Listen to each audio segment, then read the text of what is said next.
പടച്ചവനെ ജീവിച്ചിരിക്കുന്ന ഞങ്ങളുടെ ഉമ്മയും ഉപ്പയും നീ ആഫിയത്തുള്ള ദീർഘായുസ് നൽകണേ അല്ലാ. രോഗം പിടിച്ച് വീടിനകത്ത് കിടന്ന് കരയുന്നത് കാണേണ്ട അവസ്ഥ വരുത്തല്ല അല്ലാ. അല്ലാഹുവേ പടച്ചവനെ അവർക്ക് ഖിദ്മത്ത് ചെയ്യുന്ന മക്കളാക്കണേ അല്ലാ. അവരുടെ മനസ്സ് വേദനിപ്പിക്കുന്നവരാക്കല്ല പടച്ചവനെ. അല്ലാഹുവേ ഞങ്ങളിൽ പലരും പല പല രോഗങ്ങൾ കൊണ്ട് ബുദ്ധിമുട്ടുന്നവരാണ് പടച്ചവനെ. മരുന്ന് കഴിച്ചിട്ടും മാറാത്ത രോഗമുള്ളവരുണ്ട് റബ്ബേ. സമ്പാദിച്ചത് മുഴുവനും വിറ്റ് ചികിത്സിച്ചാലും മാറാത്ത ഒരു രോഗവും നീ ഞങ്ങൾക്ക് തരല്ലേ അല്ലാ. നീ ഞങ്ങളെ ദുനിയാവിലിട്ട് നരകിപ്പിക്കല്ലേ അല്ലാ.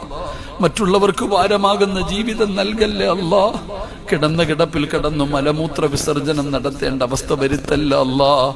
അല്ലാഹുവേ പടച്ചവനെ ഞങ്ങളുടെ മക്കള് ഞങ്ങൾ മരിക്കാൻ ആഗ്രഹിക്കല്ലേ അല്ലാ. പടച്ചവനെ ഞങ്ങളുടെ ഭാര്യ ഞങ്ങളുടെ കൂടപ്പുറപ്പുകൾ നോക്കി നോക്കി മടുത്തു മരിക്കാൻ വേണ്ടി ദുആ ചെയ്യുന്ന അവസ്ഥ വരെ നീ എത്തിക്കല്ല അല്ലാ.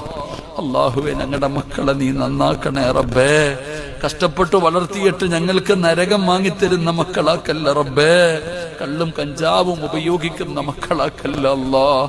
ഉപ്പാനെ ഉമ്മാന്റെ നേരെ കൈവെക്കുന്ന മക്കളാക്കല്ല റബ്ബേ. അല്ലാഹുവേ പടച്ചവനെ ഞങ്ങളുടെ ഭാര്യമാരെ നീ സ്വാലിഹത്തുകളാക്കണേ അല്ലാ. അഹങ്കാരികളാക്കല്ലേ അല്ലാ. നിന്നെ ഭയന്ന് ജീവിക്കുന്നവരാക്കണേ അല്ലാ. അല്ലാഹുവേ എപ്പോ എവിടെ വെച്ചാണോ